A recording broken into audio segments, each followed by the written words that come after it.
I'm always thrown when a company says like our values, because I go, these are your values. Yeah. But if losing money comes into the equation, you will adapt your values. So then they aren't values to me. Correct.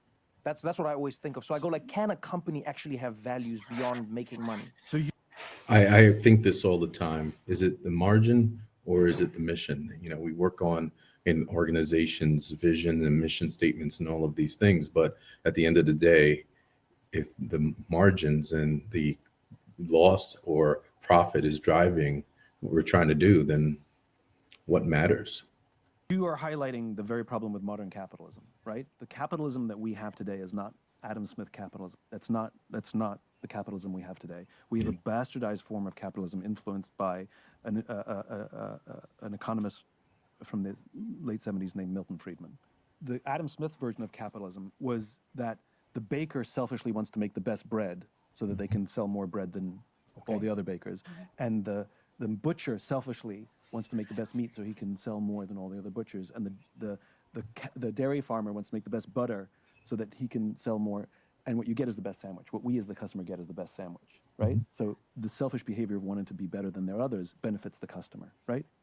And in the late 1970s, Milton Friedman wrote an op-ed in the New York Times where he basically proposed a new definition of business. He actually called it the responsibility of business. The responsibility of business was to maximize profit within the bounds of the rules. Forget about ethics. Maximize profits within the bounds of the rules. Right? Okay. Ethics are a higher standard than the rules. And you see it all the time.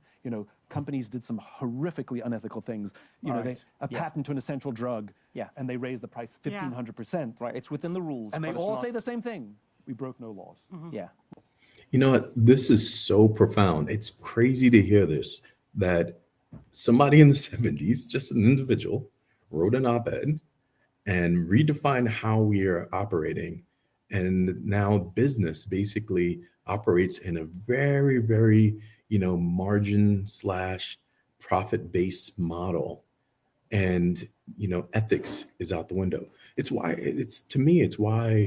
I don't understand. And many times I struggle to understand why businesses do what they do. Because one would imagine if you're trying to do the right thing, then you wouldn't be doing this approach, or you wouldn't take that, or you wouldn't pull back certain things that you formerly committed to. It's absolutely mind-boggling to hear this. Which is true, right? Horrible, but not illegal, right? And so in the late 70s and early 80s, a lot of the ruling classes, the CEO classes, heard this definition and went, yeah, baby, right? And they embraced Friedman's definition of capitalism, or business, the responsibility of business, and they sort of doubled down on it. And it gave rise to some entirely new behaviors and entirely new CEOs. There was This is just from this op-ed. Yeah. I mean, it became a popular thing. Wow, Milton, that's a Milton high hit Friedman. rate. Well done, Milton. I don't like Milton Friedman, right? Is Milton Friedman still alive? No. Oh, okay. And- That's why you can say it like that. Otherwise, that would be like a crazy move if you were just like, I hate you, Milton Friedman. And Milton Friedman's like, I hate his Simon work. Sinek. Okay, you hate his... Oh, there we go. Okay. Can't speak about his character. Okay. But I don't like the work he put out there. And so you started to see these new behaviors arise. So for example, the use of mass layoffs to balance the books on an annualized basis, right? Yeah. Did not exist in the United States prior to the 1980s. It didn't exist. Mass layoffs were used for existential reasons, like, oh my God, the company's going bankrupt, we have to cut 10% of our workforce. Yes. Now it's like, we're profitable, we're just not as profitable as we promised, you lose your job, Yes. right?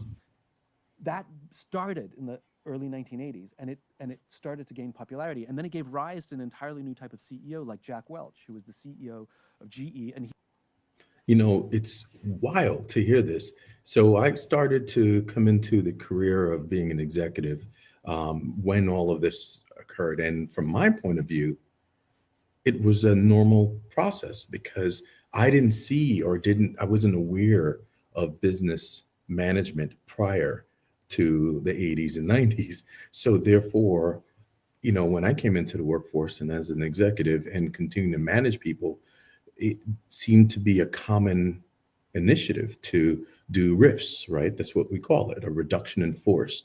And many times they do a reduction in force because it's, again, you're struggling financially and they tend to do this. But it's absolutely mind-boggling, again, using that word, to hear that this wasn't the case before. And now the culture and the mindset has changed so much that we are now that's just our everyday go-to thing. You mentioned Jack Welch. I got to meet this individual, and I thought, while I was going throughout my career and my journey, I thought that this person, these type of executives were the absolute. It was always touted as these are the people that you should follow. These are the people that you should emulate in the process. This is what business meant. But boy, oh boy, I didn't realize I was basically drinking or which pill I swallowed, right? It's very interesting to see that we are all, and we've been um, led to believe that this is certain things in a certain way to have outcomes that are just basically for the bottom line.